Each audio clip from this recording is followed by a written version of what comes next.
record it this way, dadgummit. Hello, happy campers. Sorry for the whole, Spike. Chris. And the show is now geeking out. Boy, the best laid plans. Yes, geeking out is back. The best laid plans of Mice and Spike's just off gaff to glee. The live stream didn't work. Didn't get to do it at 10th frame. Can't live stream here at the Who What Where auxiliary studios. I admit I am very unprepared. Okay, that's saying a lot. I was very unprepared. I should have been prepared, but last night was a doozy, and This is our hopefully spoiler-free review of Spider-Man No Way Home. We're going to go ahead and try to get this posted as quickly as we can. I have to sit here and... If you saw all the excuses I make on Twitter and stuff about not getting the video up, you'll see why. But anyway. I'll do better next time. So, Spider-Man No Way Home already setting box office records and stuff, but we'll get to that in a minute. Let me reach out and touch. We will get out there and let's get the review out of the way here real quick first. Okay. You want to start this? You want me to start this? I'll let you go ahead and start it. Okay. All right. So,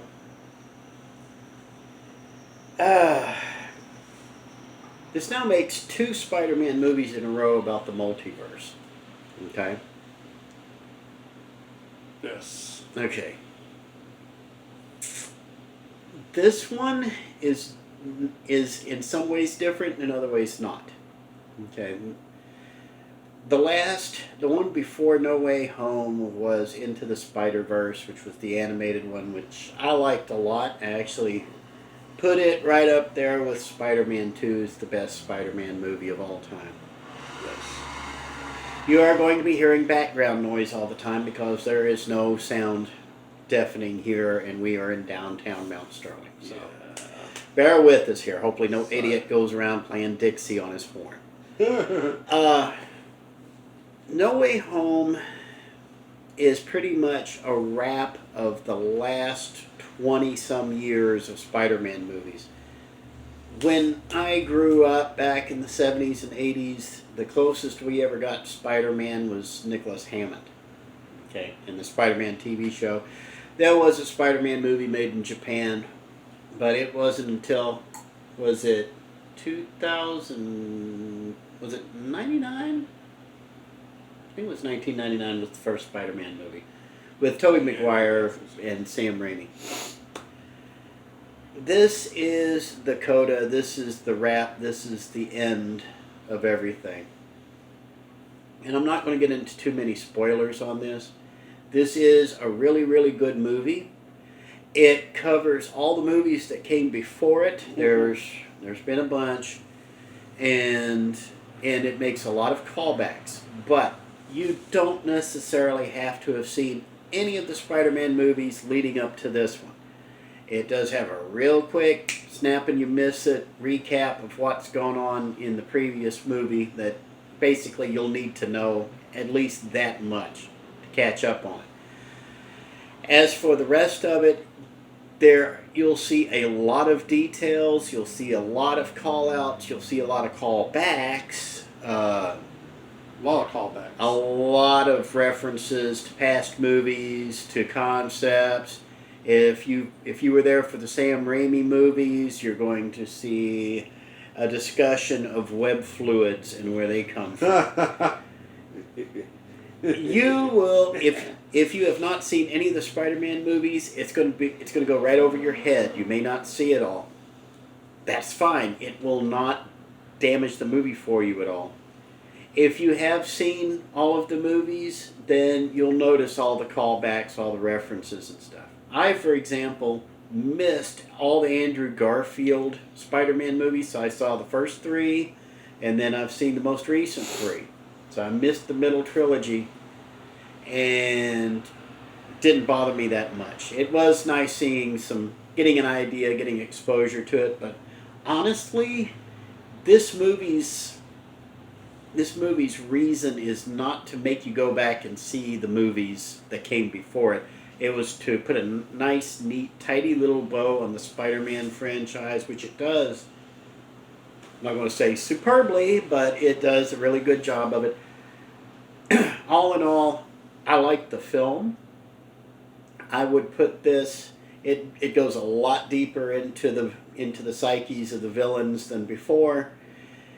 And one quick spoiler I'll give you: it's not the Sinister Six movie because one of them's already been put away by the time this movie starts. So, but there are a lot of villains running around. Yes. All in all, like I said, this is a good movie. This is a great effort, a great way to wrap this. I don't know where exactly they're going to go with the franchise from here, but they have essentially reset everything back. You're actually off the Hollywood treatments of Spider-Man. You're back to classic comic book Spider-Man now. Okay? You have Peter Parker is Spider-Man. Everything else is now wide open. All the continuity settled. Everything's done. This is the ultimate fresh start, the ultimate blank slate for wherever they go now. Excellent launching off point. Excellent way to wrap everything that's come before. So, I don't give it a fingers up this time. I give it a thumbs up. Ooh, thumbs up. We'll give the number counts here in a minute once we hear your say on this. What do you say, Chris? Well, out of all the Spider-Man movies, and I have pretty much seen every single Spider-Man movie, including the Andrew Garfield. Like, now we all know, I mean, if you have watched all the Spider-Man movies, you know that each one of them has a certain way about them. Like, Andrew Garfield, he had the sarcasm and the joking around with the bad guys. He had that going for him, which is what I loved about that version of Spider-Man. Tobey Maguire had like the sweet and innocent type of, way about him. And then you have Tom Holland, who kind of has both. So that's, to me, has always been perfect. I agree. Out of all the Spider-Man movies, Sam Raimi's version, the second one, is my favorite. That train scene gets me every time. Into the Spider-Verse, perfect. And now I would have to say I didn't think it was possible because with the Tom Holland Spider-Man movies, I didn't like the second one as I did the first one because I thought the first one was just awesome. But this one, I think it beats all of them, but it's like if I had to put them in order, like Sam Raimi's Spider-Man 2 is number 1, Into the Spider-Verse is number 2, and then Spider-Man, what is it? No Way Home is in my third spot of best Spider-Man movies. I like the point you had about each of these franchises. Okay, we've had 3 Spider-Man trilogies so far. Okay, you started off, go, dude. All right, you have a penis. We hear you. Move on. Thank you. Downtown life, y'all. Anyway, getting on with it. The original trilogy with Tobey Maguire. That Spider-Man had all the pathos, all the tragedy from the Spider-Man stuff. And oh boy, did they lay it on thick. You got, and in the second one, what made the second one stand out? You not only had the pathos of Peter Parker's Spider-Man, you had the pathos of Alfred Molina's Dr. Octopus as well. So the pathos was doubly thick, but it made it stand out. Yes. That Dr. Octopus from that second movie is how you need to handle your villains in any story you tell, whether it's a Spider-Man movie, a superhero movie, or any movie, or a book, or a comic book, or a magazine, or a ghost story told around the campfire. You have to develop your characters and your villains are a part of your characters. So, pathos in the first trilogy. The second one was the sarcasm, the witty banter, the constant running commentary, the talk. Okay, and of course, their big break with the Spider-Man tradition is, instead of Mary Jane being the center of his life, they went back to Gwen Stacy, which was a nice touch. Okay, yeah.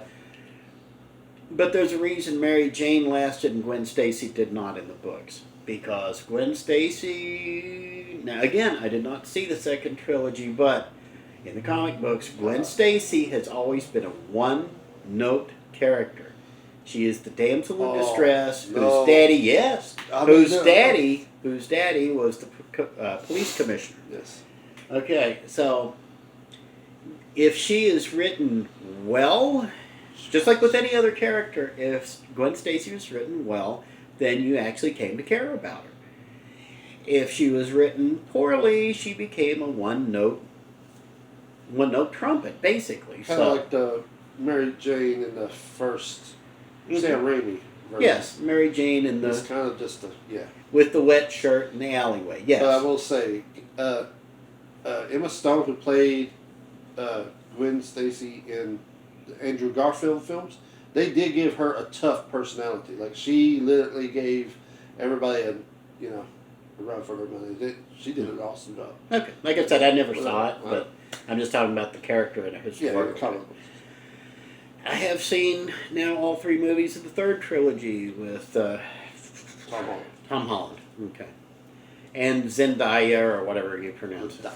And honestly, the promotion of Ned Leeds to a supporting character in these three movies. Okay, if you've noticed, if you go back through pop culture, you'll see it always comes down to the rule of threes. Yeah. If you've got three characters, it could be one protagonist and two supporting characters. That three forms a really strong bond and gives you a good backbone for your story. Yeah.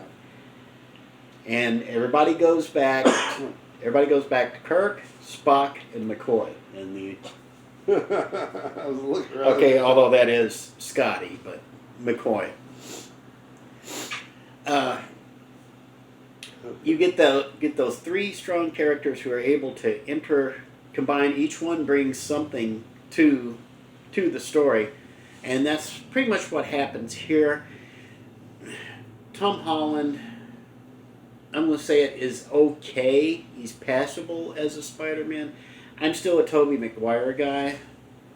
Admittedly, the pathos gets a little thick sometimes, but you do get to see, like I said, all these callbacks, all these characters are the reason we're discussing all of these past movies.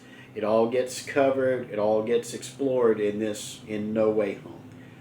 So, yeah, these three, I think, are the most mature Spider-Man movies I've seen because they've been trying to hew a little closer to the source material. They are as close as they have ever been to the source material. Okay, so. Yeah, they really did a really good job. They answered some of my questions. Like, in the trailer, there's a scene where MJ is falling, and I'm like, wait a minute, that looks exactly like the scene that Gwen Stacy, when she falls. And I was like, wait a minute. And I was putting two and two together, so that's what made me think that, I'm not going to spoil it, but yeah. That's one of those callbacks. It's one of those things where it's like, wait a minute, and I bet you I know who's going to save her too. And I was right. So the scene is actually several callbacks, which is a neat little trick. No. Because it's not just a callback to a previous movie; it's a callback to Spider-Man history in several different ways. So pretty good. So all in all, should you watch it? Oh, absolutely, you should watch it. By all means, get out there, spend your money, buy it. But on the Geekin Out, I guess it is Geekin Out scale again. Geekin Out scale from 1 to 5. 1, catching it for free on Pluto TV if you happen to trip over it. And 2 is renting it on Redbox. 3 is buying the DVD or Blu-ray. 4 is seeing the matinee. 5 is paying full price at night. What would you give it, Chris? 1 to 5. How many stars? We don't do stars. We just do numbers. Give it a 5. I'm going to put one quick little personal note in here because our camera is really unreliable right now. I want to try to get this out sometime today. The beloved wife, who will remain nameless on this show forevermore, at least until she changes her mind, she wants to see this movie. She does not care about superhero movies. She does not care about Marvel movies. She does not care she doesn't care about any of this stuff like we geeks do, okay? She likes Spider-Man, and she has seen how much excitement has come out of this. She's heard us talking about it. She actually wants to go see this film, okay? No Way Home has already set the box office record for a Thursday premiere. Of course, a lot of theaters reportedly are cheating on that when they moved it up to like a 12 noon start instead of usually about 4 or 5 in the afternoons where they usually start Which on is smart Thursdays. because it is a 2.5 hour movie. So It is a long movie, but they do need the time. You will not feel the passage of time except in your butt because you're going to be stuck in your seat for a while. it hurts. This movie is going to absolutely just set a box office record. Forget pandemic. Forget the depressed theater. The theaters are back. And this movie's going to prove it. Go online, look for lobby pictures from No Way Home. People are posting these online. Nerdrotic posted a short video when he went to see No Way Home. He's a geek podcaster on YouTube. He posted a video from his AMC theater lobby. Everybody was there to see Spider-Man No Way Home. It was a Thursday afternoon during work, and it was still packed, wall to wall. People wanted to see this film. We went to 10th Frame Cinema in Mount Sterling. The numbers I heard, this is for a 12:50 p.m. Saturday afternoon matinee, because we're recording this on Saturday, December 18th, 2021. In this little town of 6,000 people, at 12:50 in the afternoon, on a matinee showing, one of 3 screens now, it holds roughly 100 people. 66 seats had already been sold by the time we got our tickets. So we were number 67, 68, and they were still selling tickets after we got through. That theater was the most crowded I've seen. I'm not going to say it was flat out packed, but for a 12:50 showing on a Saturday afternoon, it got busy. And even though we had like kind of bad seats, we wound up front row on the right hand front side row of the screen. But go ahead. I heard kids and everything, but nothing. Like, it was actually perfect. Like, I knew that there was kids like around us, but none of them said a word. The movie was so engrossing that pretty much everybody was riveted to it, even the kids. So there's your sign. It's you guys are going to love this movie. You're going to love the villains, especially, and I'm just going to say it, William Dafoe as the Green Goblin. This, you have never seen him. Forget about the Sam Raimi Green Goblin. This one is vicious. Like, he is cold-hearted awesome. Willem Dafoe. For me, there are 2 iconic comic book villain characters. Okay, Jack Nicholson is the Joker. Yes. Willem Dafoe is the Green Goblin. Now, I know you prefer other Jokers, but for me, those are the 2 iconic ones. So, go see the movie. Absolutely go see the movie. Yes. So mine's matinee, yours is matinee, right? No, mine is full price. I give it a 5. Oh. I give it a 5. Full price at mine night. was 5. Okay. Yeah, so you that's gave it a full 5 price. too. Okay. Sorry. Yeah. So we both say it's worth full price. It's worth watching this movie if you get the chance to see it.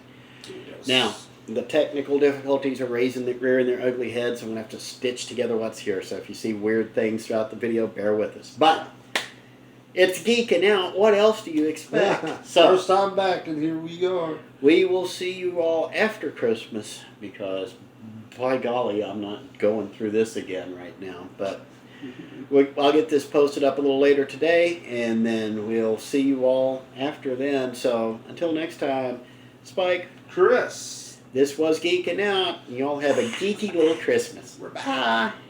Well, for now. Yeah.